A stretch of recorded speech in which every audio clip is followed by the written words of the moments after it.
Nvidia. So Nvidia అనేది ఒక సంస్థ పేరు.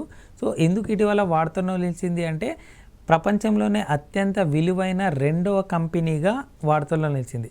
సో ఏ సంస్థను వెనక్కి నెట్టి అంటే యాపిల్ సంస్థను వెనక్కి నెట్టి ఇది సెకండ్ ప్లేస్లోకి వెళ్ళింది. సో యాపిల్ సంస్థ ఎన్నో స్థానంలో ఉంది అంటే 3వ స్థానంలో. సో అది మొదటి స్థానంలో ఉన్నటువంటి సంస్థ ఇది అత్యంత విలువైన కంపెనీల జాబితాలో అంటే మైక్రోసాఫ్ట్. సో మైక్రోసాఫ్ట్ అన్నాం కాబట్టి దాని యొక్క సీఈఓగా ఎవరున్నారు ఇప్పుడు?